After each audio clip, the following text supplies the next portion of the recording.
Добър ден, аз съм Петър Дренчев. Днес ще се запознаем с някои дебютни уловки в открити позиции. И така да започнем играта. Е4, Е5, кон F3, F6. Не е добре този ход, поради хода кон по Е5. И сега на хода F по Е5 ще последва дама H5 шах.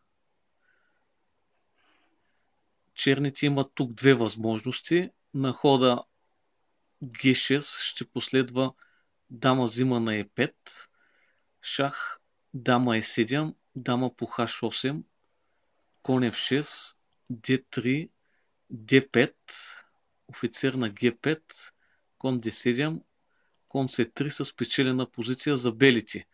Да се върнем на дама H5 шах. Какво става на цар E7?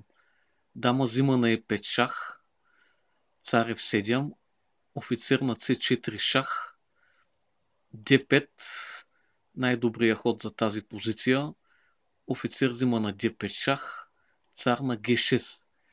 И сега тихият ход H4 с много заплахи и H5 заплаха, и след D4 може да получи черният цар мат. Ако играем H5, следва завличане на офицера.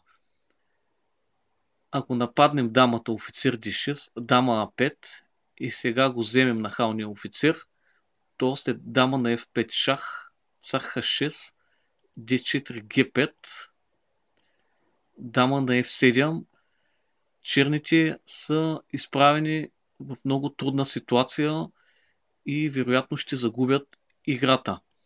Да се върнем към хода кон по Е5. Тук черния също може да направи уловка, дама на Е7, и ако изиграеме дама на H5, шах, G6, кон по G6, дама по Е4 шах, вече белите остават без фигура. Офицер Е2, дама по G6. Правилно е четвърти ход, кон на F3 с по-добра игра за белите. Да се върнем към други уловки. Е4, Е5, кон F3, да изиграем хода кон F6.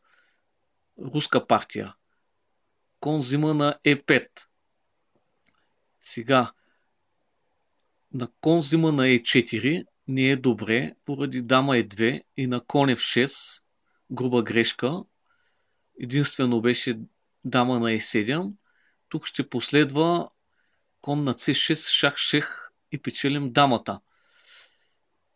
Да се върнем към кон по Е5. Правилно е D6, кон F3, кон по Е4 и отново може да поставим уловката кон С3, на което е слабо както офицер F5, поради дама Е2, дама Е7, кон D5, с идея да вземем дамата или по С7, ако играе дама на Е6, на дама Е6, кон по С7, шах, шех, топ. А на дама D7, след хода D3, отново оставаме с фигура повече. Вместо хода офицер F5, също е много слаб хода дама Е7, поради кон на D5. И отново черните след дама D7, дама Е2, F5, D3, C6, кон C3 остават без фигура. Да се върнем отново към други уловки. На втори ход кон F3 да изиграем хода кон C6, кон C3, дебют на трети коня. Офицер на C5 също не е добър, поради кон по E5. И черните имат два хода на офицер по F2, цар по F2, кон по E5, D4 с много тежка игра. Или да вземат кон по E5, D4. И сега ако вземат офицер по D4, дама по D4, дама F6 с уловка да ни кон F3, шах, шех, имаме блестящия ход кон на B5. Цар на D8 и след хода дама C5 черните са поставени в много критично положение, тъй като плашим дама F8 мат и дама по C7. Благодаря за вниманието.